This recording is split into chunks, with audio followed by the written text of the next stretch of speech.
Welcome to Get Your Mind Right, Boots on the Ground, where we spotlight professionals in the field who have overcome challenges and how they work through them. Their stories offer real-world insights and tips for thriving in today's competitive landscape. Good morning, John Johnson here, and welcome to Get Your Mind Right, the world's only podcast devoted to digital marketing and merchant services professional. Back with me today on the fifth installment of this series on websites is Austin Hoffman, operating partner of Viv. Good morning, Austin. Morning. Hey, this has been great so far, Austin. I really appreciate you coming back to close out the series. For you folks that's missed any of the other episodes, they're easy to go back and give them a listen. We've got some really great stuff in there about calls to action, about converting visitors to the website into customers, and also sales tactics. So again, just go back and give a list of that. There's some really great gems to pick up. So closing this up, Austin, let's dive right into it today. As I want to finish this up, I want to talk about common website and e-commerce mistakes that merchants make. Okay, I see you smiling over there. It's a long list, isn't it? Yeah. So we're confined to 3 hours to talk about this subject. So Okay. maybe we can get all in there. So I'm going to start at the top. I mean, I've kind of started low on some of these topics, but I'm going to start high on this one because I see some like great businesses out there that have really terrible websites. All right, and it's a crying shame because it's a disconnect between what they do or what they produce and what the website portrays. Have you by chance ever run into that? Oh, a couple times. So. Once or twice. Yeah. So what's that look like for you? I think a lot of times the mistakes that we see is businesses are using it as a digital sales brochure and not a sales tool, right? Mm-hmm. They're just displaying information for the most part and not guiding someone down a path. I know we talked about a lot over the series on this side of just being able to have call to action throughout the site, right? Personalization rules that really engage people and just, again, walk them down the path to make a purchase or become a customer, a lead, or be able to prompt them to just get in front of you as the business owner, right? So a lot of them have the mistake of just presenting information and hoping someone calls. You think this poor design can impact sales and or that potential customers' trust in that business? Yeah, absolutely. That was a softball question, obviously, right? But we see that all the time. Why can't businesses recognize this, or why don't they recognize it? I think they're busy in day to day and they don't have time to look at the metrics and see why are people only spending 5-10 seconds on a specific page. Mm-hmm. They don't look into it and see, oh, I used to rank for 1,000 terms 4 years ago, but now I'm down to 100. Mm-hmm. They see site traffic and they see ups and downs, but they don't know what to do with that data on that side. Gotcha. Okay. So let's go back to slow loading times, right? We talked about that a little bit. Do you think that affects the outcome? Is that something that you see a lot out there? Yeah, it's one of the biggest things. I mean, we have been taught year after year after year to have everything and anything we want instantly. So the moment free to everybody. Yeah. The moment it doesn't load fast is the moment that you're going to lose someone. Mm. So we talked about this a little bit last time on this notion of mobilely optimizing your site. And you said there were some plugins and some things you do. I mean, at the end of the day, are you best doing a rehab on this site, or are you just best bringing in a bulldozer and wheeling in a new site? You can do rehabs if it's not too far gone. Okay. We still do conversions a lot on sites that look good but just need to be cleaned up. But but you're putting them on a new platform though too, though, right? Mostly, yes. Okay. Yeah. So, but then at the same time, most of the things that come in are complete rebuilds from the ground up. This is when I see too that businesses that don't update their websites regularly. So first of all, it's a two-part question. What kind of impact, if any, does that make? And if it's a bad impact, why aren't businesses acting on that? Yep. I mean, it's a bad impact for sure, right? It shows neglect. So if you have outdated design, you're not spending time being able to present yourself as what you are and what your business is growing into if it has, right? Mm-hmm. Old projects in the service industry do not look like that anymore. So the trends could be old. So again, it's just showing that you might not even be doing newer jobs. Mm-hmm. So neglect is what it kind of looks like. And in the SEO repercussions of it too, right? Of not staying up to times, yes, not constantly keeping the site active. Again, that's how you go from what you used to rank high for to nothing. Yeah. Yeah. Yeah, I can't think of a much worse image for business than to people think that they're dated. Yeah. But that's the word that comes to mind, right? I mean, who wants to be obsolete? Yeah. But that's what you're screaming when you don't update your website. Yeah. I mean, on our side, we even go to the merchant on designs that we've built several years ago and say, hey, it's a newer time. Here's what's working. Here's what's not Yes. working. Your site has good traffic, but we want to bring you up to speed on what we're seeing in the market. Well, Austin, I always say the first step to a solution is admitting that you have a problem, right? And I know sometimes that is an issue with the business of recognizing they even have a problem with their website. Mm-hmm. How do you combat that? How do you clear that hurdle? I mean, it's all in the data, right? So being able to sit and look at the data and review it with them and then tell them our insights and allow them to make a decision is how we're going to make the adjustments that we need to move forward with. What sort of data insights are you looking for here? Site traffic, where they're coming from, what they're doing on the website. Are they clicking the call? Are they doing more contact form submissions? Mm-hmm. If we have kind of more advanced forms, how far do they make it down the path of collecting information? Do they actually convert? Mm-hmm. All this stuff is what we're looking at on the back end. Okay, so I'm gonna hit you with the toughie here at the end, and you could name names if you want, or you don't have to if you don't want. But tell me about the worst website you ever ran into. And I think I'll keep the names secret because they're still with us. Will right? you tell me after the microphone's on? Sure. Okay. Yeah. Oh, they're still with us. Yeah. Okay. Okay. This was back very early on, customers on that side.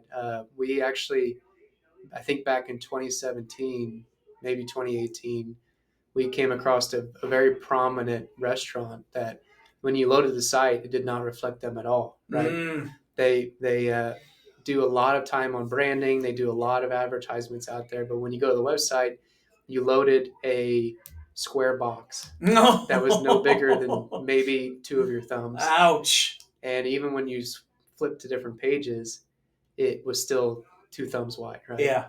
And so we helped them revamp that. They've been with us ever since, and they've seen the results of it, of just making one adjustment, right, of their website.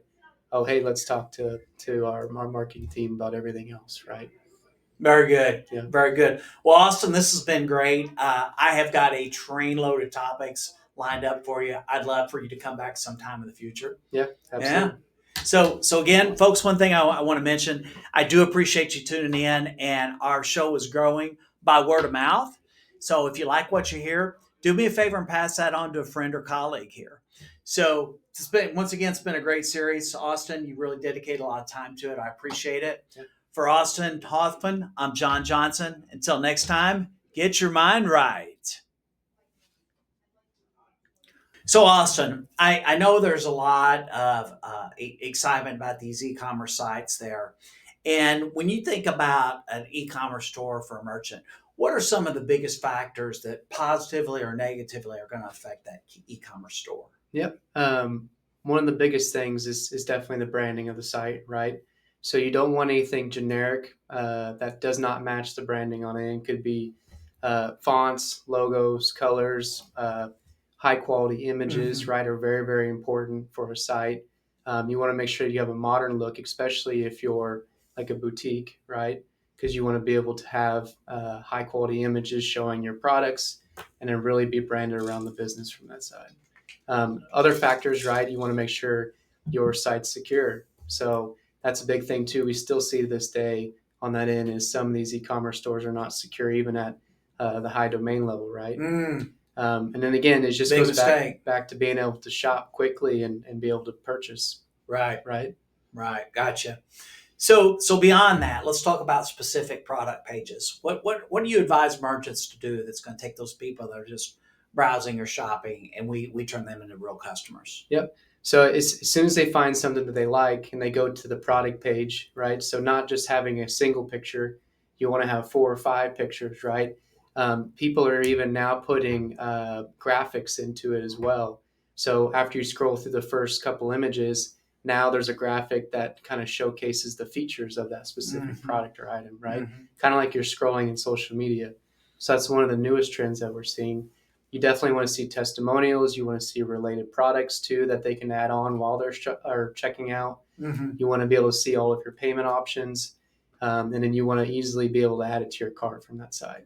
So all those are the biggest components of being able to go from finding something you like into the checkout process. Okay, so since you brought up checkout process, What sort of problems are you seeing at the checkout process when it comes time to collect that payment? The immediate thing is creating an account, right? So whenever you slow your customer down to get to the final purchase point, Mm-hmm. it's really going to have a lot of drop offs and completed purchases. So if you have, and now B2B is a different story, right? But B2C, you want to get to that from that cart to checkout as soon as possible. Having multiple payment options in there too for them to be able to use whatever they want to is a big component of completing it as well. Okay. And then being able to retarget them back after if they did not complete the checkout is another factor that you're going to want in that process. Well, you brought up this payment option, so I want to peel that back. I see all these crazy payment options on there. I mean, what do you think is really imperative, and what are you seeing, and how does this all help facilitate turning a browser into a shopper? Yeah, the customer wants to pay how they want to pay, right? Yeah. And then Okay. they want to pay when they want to pay too. So you want to be able to take everything from credit and debit, just like a normal opportunity, right? But some people have cash and PayPal from stuff they did on the weekend. Some people want to be able to push the payment down a little bit and do a buy now, pay later operation. And you also want to have everything like your Apple Pay into it too, so I can double click into it and not have to worry about a thing. And then it's purchased and it's coming to me in the mail. I don't know if this came from you, but someone on your team propagated this as we meet customers where they want to pay us. Yeah, absolutely. Yeah, so I guess that all fits together. Yeah, that's a really good answer here. So, how important are trust signals like security badges and customer reviews and testimonials? Yeah. Security badges are definitely something that a third party, right? They're verifying the site is secure. You want that on there. A lot of people can spin up sites and it might be not even related to the product or the brand on that end. So it gives you great trust and security on that end. You also want to verify that other people like it too, right? So a little bit of social proof is going to get your customer a little bit more confident in making their purchase on that end. And really just kind of verifying that, hey, this is a legit company. Other people are liking it. I'm going to like it myself. And I'm not sure if this was part of the original question, but the return policy is a big thing too, because people want to be confident that if I don't like this, I want to be able to return it. Can send it back. Yep. Okay. Talk to me about cart abandonment. I know that's a big issue among merchants. They get really frustrated. They get people all the way up to the goal line. They just can't punch the ball in. What, if anything, can you do to help them out there? Well, I think some abandoned cart instances happen just because people get busy, right? You might be looking at something, you're getting ready to check out, and all of a sudden something happens at your house. Your dog barks, somebody comes to the front door, right? The boss walks in, right? So you kind of want to nudge them. And so you can build automated tools to be able to bring them back and say, hey, after 2 hours, bump John and say, you left this in your cart. Why don't you come and check out? You can also do a sequence of things too, right? So 2 hours is that message. 24 hours says, hey, really want you to make this purchase. Here's 5% off your next item, right? Right. And so now you're enticing them, and then you can do a third one past that or however long you want to go. Well, you bring up an interesting point here because I find that small businesses, they're really focused on that customer experience. And it's a fine line, right? I want to be persistent, yet I don't want to be too intrusive, and I don't want to do anything to injure my reputation in that community. So how do you tread that line with a merchant when they're worried about these things? You don't bombard them every 3 hours or so, right? Okay. In the abandoned cart recovery side, you have a cutoff. But there's plenty of stuff within your email marketing software now that we can start putting customers into different categories or segments and start advertising to them that even though they didn't make the sale, we've captured the email address or phone number. Okay. So if you were looking at AC/DC shirts and we have a custom, I am, by the way, a custom drop a month later, we can send you an email and say, hey, John, you were looking at AC/DC shirts. Why don't you check out this new drop? Oh, that interests me because it's personal to me. It was things that I was looking at, and I'm going to look at it and ultimately make a decision if I want to purchase it or not. Excellent. Okay, I'm going to put you on the spot here. Give me an e-commerce or shopping cart horror story. Oh, there was a watch company that I really wanted this watch, and I did tons of research on it, verified that it is a legit company, right? Um, and I got to the checkout page, entered in my information, but as soon as I got to type in my card information, the page wanted to zoom in super far, right? So every time I clicked to put my credit card information, it would zoom in, I'd zoom out, it'd zoom in, and kept doing it over and over. And then whenever I finally got all the information in, I pushed submit to move to the shipping option, and it said error, right? And so I refreshed it, put it all in again, went through it, got to the shipping, did the same thing, and I just ultimately never bought the watch. They spent all that money, got you across the goal line, but yet wouldn't give you the 6. Yeah, and the worst part is it came from an advertisement. So I saw the advertisement. They spent money for me to click on it, research it, ultimately want to buy it, send them my money, and I couldn't make the purchase. So I had one. It was one of those pop-up advertisements. It was really a cool shirt. So it's the first time I'd ever acted on one of those, right? So I clicked on it. I wanted to buy it, and I couldn't ever get to the shopping cart. Mm-hmm. So again, at some point you give up in disgust and you're angry. So 2 or 3 weeks later, I got that pushed at me again. So I went through the whole confounded process, and then of course they kept pushing those ads. I mean, how much did they spend? Yeah. I mean, it was literally dozens of ads they pushed me over the next couple of months. Yeah. Yeah, it's the exact same thing that happened to me. I kept getting the ads, and I kept reporting the ads because I was tired of seeing them. Mm-hmm. Mm-hmm. So even if that bug was fixed an hour later, I still haven't been back to purchase. Well, Austin, this has been fantastic. Hey, folks, we're going to have Austin back for episode 3 of this series here, and it's overcoming objections for selling websites. So all you folks that are in digital marketing now or aspire to be in it, this is going to be action-packed. I'll see you next time here on Get Your Mind Right. For Austin Hoffman, I'm John Johnson.